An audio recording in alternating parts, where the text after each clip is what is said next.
Hello दोस्तों, कैसे हो आप सभी। आज मैं आपके लिए कहानी लेकर आई हूँ। जब माँ की होशियारी का पता चला, बेटा बहू के होश उड़ गई। कमला जी रसोई में से चाय नाश्ता लगाकर बहू के कमरे में देने के लिए जाने लग रही थी। अपनी बहू की आवाज़ सुनकर कदम दरवाजे पर ही रुक गई।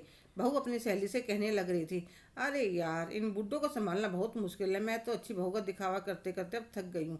क्या बात करती है संजना, अपनी सासू माँ के राज में तो तेरी ऐसी ऐसे जुड़वा बच्चे थे तेरे, कब पल के पता भी नहीं चला तुम्हें। और जब से स्कूल में जाने लगे हैं तब से तो तुम बिल्कुल फ्री हो गई हो। आज के समय तीनों टाइम खाना बनाने वाली भी 15,000 से कम नहीं मिलती। और तुम्हारी सासू माँ तो पूरा घर संभालती है, बच्चों को भी देखती है। हाँ यार, यह बात तो है। बस एक बार यह वह अपने गांव की ज़मीन और मकान बेचने के लिए तैयार हो जाए तो हम यह वाला फ्लैट बेचकर सोच रहे हैं एक बढ़िया बंगला ले ले लें। फिर सासू माँ जाने उनका काम। और दोनों सहेली हंसने लगती हैं। कमला जी सारी बातें सुन लेती हैं पर बहू को महसूस नहीं होने देती। चुपचाप चाय नाश्ता रखकर चली जाती हैं। इतने में कमला जी के दोनों पोते आकर कहने लगे, दादी क्या बनाओगी खाने में, बताओ क्या खाना है बच्चों। खीर पूरी। ठीक है बच्चों, मैं तुम्हारे लिए खीर पूरी बना देती हूँ। शाम को बेटा ऑफिस से आ जाता है। कमला जी बच्चों को खाना खिलाकर सुला देती हैं। फिर वे तीनों भी खाना खा लेते हैं। रसोई से मेटकर कमला जी अपने कमरे में आकर बिस्तर पर लेट जाती हैं। 7 साल के हो गए दोनों पोते। संजना जब प्रेग्नेंट हुई थी और पता चला था कि जुड़वा बच्चे हैं, तभी नमन गांव से अपनी माँ को ले आया था। वह वहाँ के खेत बाग बगीचा सब अपने जेठ के बेटे को सौंप कर आई थी कि जब आऊँगी तो मैं संभाल लूँगी, इतने तुम संभाल लेना। उसका टेलीफोन आता रहता था। बच्चों की वजह से गाँव में वापस जाना ही नहीं हो पाया। और आज बहू की बात सुनकर आंखों से आंसू बह रहे थे। वे तो मन ही मन कितनी खुश थी। आजकल के ज़माने में जहाँ कोई अपने बूढ़े सास ससुर को देखकर खुश नहीं होता, वहाँ बहू बेटा मेरी कितनी इज्जत करते। पर यह तो मुझे आया समझकर लेकर आए थे। कितनी सेवा करी थी मैंने जब बच्चे हुए थे। और उसके बाद भी आराम से सो सके, पूरी रात दोनों बच्चों को लेकर बैठी रहती थी। पर अब इनकी नीयत का पता चलने के बाद कमला जी को एक दिन भी काटना मुश्किल हो रहा था। पर क्या करें, मुंबई जैसे बड़े शहर से उन्हें गांव में अकेले जाना भी नहीं आता था। अगर बेटा बहू को कहेंगे तो वह कुछ ना कुछ बहाना बना देंगी। वह सोच ही रही थी। 2 दिन बाद बेटा कहने लगा, माँ मैं सोच रहा हूँ गाँव की ज़मीन मकान सब खेत सब बेच देते हैं और यहाँ एक बड़ा सा बंगला ले लेंगे। आप क्या कहती हो। ठीक है बेटा, जैसा तुम्हें ठीक लगे। बहू बेटे दोनों के चेहरे पर चमक आ जाती है। शायद उन्हें उम्मीद नहीं थी कि माँ इतनी आसानी से मान जाएगी। कमला जी कहने लगी, नमन बेटा बहुत साल हो गए गांव का मकान देखे हुए। ऐसा करो तुम मुझे गांव ले चलो, एक आखिरी बार मैं गांव का मकान खेत सब देख आती हूँ। फिर मैं क्या करने जाऊँगी वहाँ पर। तो दोनों ने सोचा छोटी सी बात है, मना करेंगे कहीं माँ नाराज़ ना हो जाए। हाँ माँ, यह भी कोई कहने की बात है। रविवार को मेरी छुट्टी है, मैं आपको ले चलूँगा। ठीक है बेटा। उसने ऑफिस से 2 दिन की छुट्टी ले ली थी और अपनी माँ को लेकर गांव के लिए चल पड़ा। उधर संजना खुश हो रही थी, अब तो जल्दी ही बंगला ले लेंगे।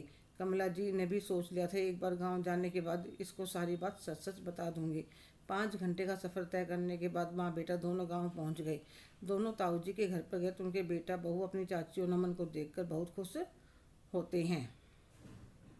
चाय पानी के बाद बंसी काकी के पास बैठ गया। अरे काकी, आपको तो मुंबई में दिल ही लग गया। और बंसी की पत्नी खाना तैयार करने लगी। काकी, आपके इतने सालों का सारा हिसाब किताब करके आपके पैसे डांग खाने में डलवा रखे हैं। कोई बात नहीं बेटा, इतने वे खाना खाते हैं। बंसी खेत में से एक मजदूर को बुलाकर काकी के घर की साफ सफाई करवा देते। नमन कहता है, चलो माँ अपने घर। ठीक है बेटा चलो। घर पर आने के बाद नमन कहने लगा, माँ हम लोग कल सुबह ही वापस चल पड़ेंगे। तुम अपना सामान, जो तुम्हारे जेवर हैं और जो बंसी के पास पैसे और मकान के कागज सब ले लो। नमन अब तुम आराम से सो जाओ, सुबह देखते हैं। दोनों माँ बेटा सो जाते हैं। इतने सुबह नमन उठता है। कमला जी चूल्हा जलाकर चाय नाश्ता तैयार कर लेती हैं। सामान उन्होंने कल बंसी से मंगवा लिया था। नमन कहने लगा, अरे माँ आप क्यों परेशान हो रही हो, रास्ते में कुछ खा लेते। घर पर संजना और बच्चे इंतजार कर रहे हों। कोई बात नहीं बेटा, क्या घर से भूखा जाएगा क्या मतलब। माँ आप भी तो मेरे साथ चल ही रही हो। नहीं बेटा, अब मैं यहीं रहूँगी। माँ जब आप आई थी तब आपने कहा था मुझे आखिरी बार गांव दिखा ला। अब क्या हुआ बेटा, कहा तो तुमने भी था माँ, तुम्हारी बहू और मुझे तुम्हारी ज़रूरत है। पर तुमने तो मुझे आया बना रखा था। और मैंने सुना है जब बच्चे अपने माँ बाप का सब कुछ ले लेते हैं तो उन्हें बूढ़ों वाली जगह पर छोड़ आते हैं। मैं तो अपने गांव में ही भली। माँ यह तुम अच्छा नहीं कर रही हो, तुमने मुझे धोखा दिया है। अच्छा बेटा, और जो तुम अब तक पति पत्नी करते आ रहे थे वह धोखा नहीं था। चुपचाप यहाँ से चले जाओ।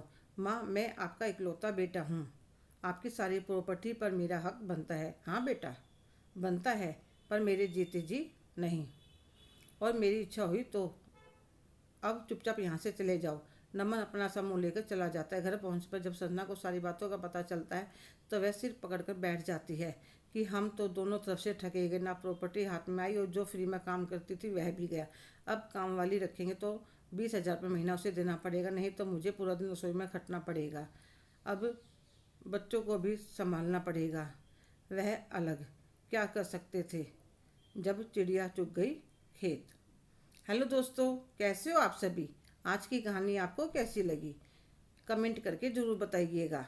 अगर आप मेरे चैनल पर नए हैं तो प्लीज़ लाइक, शेयर, सब्सक्राइब करना ना भूलें। धन्यवाद।